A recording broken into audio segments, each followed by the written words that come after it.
فرمانے لگے مولوی جی یہ کوئی کام کہیے ساڑھے کر دے ہوگے. میں نے کہا جناب 1000 کر دیں گا. تو مجھے 1000 روپیہ دے کے فرمانے لگے کہ سردی واہ ہو گئی ہے تو لاہور آندا جانا رہنا ہے. تو لاہور ایک بڑا مشہور مزار ہے بابا چھتڑی والی سرکار. یہ اب اس کی جگہ بدل گئی ہے. جس دور میں ہم پڑھا کرتے تھے نا یہ بتی چونک سے آگے اور مینار پاکستان سے تھوڑا سا پیچھے یہ اسی سمت داتا حضور رحمۃ اللہ تعالی والی سائڈ پہ ہوتا تھا. سڑک کے اوپر یہ مزار تھا بابا چھتڑی والی سرکار. تو جب میٹرو ٹرین بنی نا اور وہ سڑکیں کھلی کی گئیں تو پھر یہ مزار یہاں سے پھر راوی کے کنارے شفٹ ہو گیا. تو اتب ادھر ہی تھا. تو مجھے فرمانے لگے سردی بڑی ہو گئی ہے تو بابا چھتڑی والی سرکار ایک مجذوب بیٹھا ہے تو اس کے پاس کچھ چادر نہیں ہے تو یہ 1000 رکھ لو. یہ چادر تم نے خرید کے نا یہ ان کو چادر دے کے اور گرم چادر لینی ہے صحیح کمبل ٹائپ. تو آپ کو پتا ہے حضرت جی یہاں سے اگر آپ خریدنے جائیں تو آپ کو 1000 کی تو سادی سی چادر بھی نہیں ملے گی. تو لیکن لاہور میں ایک بڑا اچھا آپشن موجود ہے لینڈے کا.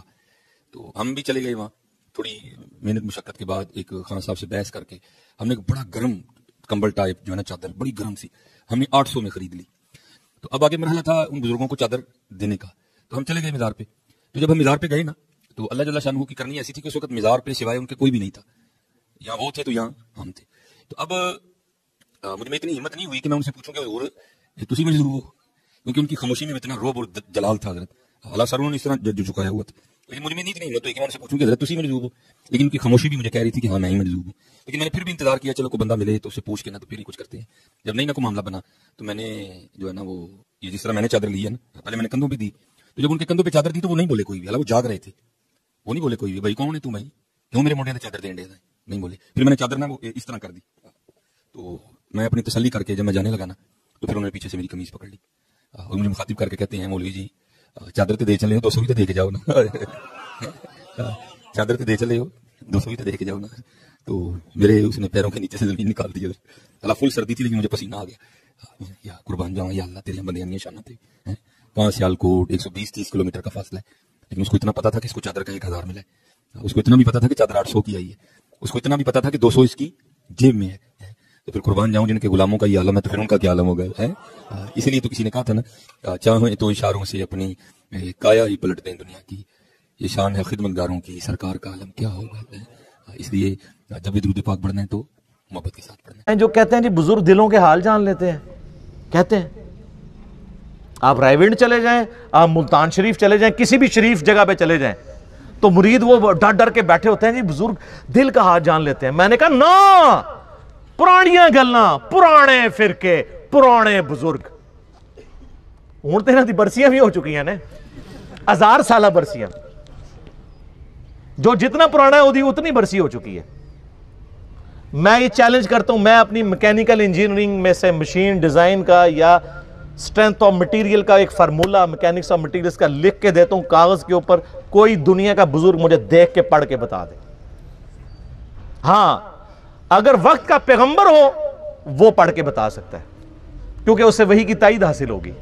نبی علیہ السلام کو کئی مواقع کے اوپر آپ کو پتا ہے کافروں نے سوال کیے ہیں نبی علیہ السلام کو نہیں پتا تھا. اللہ نے صورتیں نازل کر کے جواب سکھا دیے. قصہ موسیٰ اور خضر سکھایا. حضرت یوسف علیہ السلام کی بایوگرافی سکھائی. ذوالقرنین بادشاہ سے متعلق سکھایا سورۃ الکہف میں. وہ ایک دیوبندی مولانا بیٹھا ہوا ہے کوئی مجہول قسم کا اور وہ اپنے آپ کو کہتا ہے میں مفتی اعظم امریکہ ہوں. اس نے میرے جواب میں ریکارڈ کرایا. اس نے دیکھو کتنا گستاخ ہوا ہے. وہ کہتا ہے یہ تو اللہ کے نبی کے سامنے بھی رکھو تو وہ بھی فارمولہ نہیں پڑھ سکتے. لعنت ہے تیرے ایسے عقیدے کے اوپر. کلمہ پڑھ کے مسلمان ہو بے شرم انسان. یہ میں اپنی ذات کی خاطر نہیں کہہ رہا. یہ تو حضرت عمر ہوتے تو پہلے تو اس کی وہ کرتے ہیں نا پھر اگلی بات اس سے کرتے ہیں. نبی علیہ السلام کو تو اپنے بابے بچانے کے لیے یوز کر رہا ہے. وہ امام حنیفہ رحمہ اللہ کا وہ گناہ دھلنے والے واقعے کو ڈیفینڈ کرتے ہوئے یہ کہہ رہا تھا. نبی علیہ السلام کے پیچھے اللہ ہے. سورہ ال عمران کی آیت نمبر 179 ہے کہ اللہ کی یہ شان ہی نہیں ہے کہ کسی غیر نبی کو غیب پر مطلع کرے. وہ اپنے پیغمبروں کو غیب کے اوپر اطلاع دیتا ہے اور تمہارا کام ہے اللہ اور اس کے پیغمبروں پہ ایمان لاؤ. بس اس حد کو کراس مت کرو. تو نبی علیہ السلام کو اگر یہ چیلنج دیا جائے وقت کے پیغمبر کو وہ پڑھ کے سنا بھی دے گا. اس کو اللہ آنے واحد میں سب کچھ سکھا دے گا. بابوں کو اس لیے میں چیلنج کر رہا ہوں کہ تمہارا تو کہنا ہے کہ ہمارا اللہ سے تعلق ہے. اللہ کو تو آتی ہے نا انجینئرنگ. پڑھ کے بتاؤ. تم کہتے ہو ہم دلوں کے حال جانتے ہیں ہمیں کشف القبور ہوتا ہے.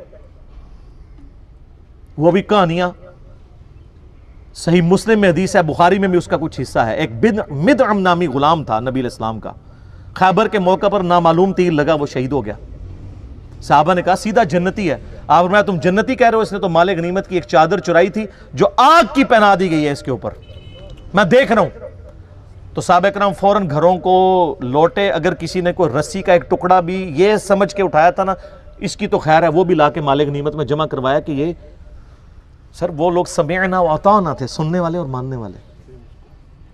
تو صحابہ کرام کو تو سامنے میت کے اوپر آگ کی جو چادر نظر نہیں آئی ہے۔ بخاری مسلم میں حدیث ہے، نبی علیہ السلام گزر رہے تھے، آپ رک گئے، آپ کا خچر بدک گیا، کیونکہ آپ علیہ السلام اس پہ بیٹھے ہوئے تھے، اس کی برکت سے اللہ نے اس کو بھی دکھا دیا۔ ویسے بخاری مسلم میں حدیث ہے کہ ایک مناظر جو ہیں وہ جنوں انس کے علاوہ ساری مخلوقات دیکھتی ہیں۔ آپ فرمائیں دو قبر والوں کو عذاب ہو رہا ہے، ایک پیشاب کے چھینٹوں سے نہیں بچتا تھا، دوسرا چغلی کھاتا تھا۔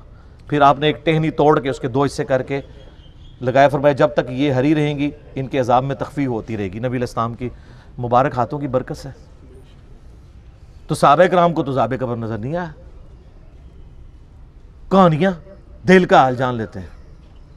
سر اب زمانہ بدل چکا ہے، اب ہر طرف صدا ہے کیا کہ نہ میں وابی نہ میں بابی، میں ہوں مسلم علمی کتابی۔ یہ علمی کتابی باتیں۔ آخری مثال، پانچویں،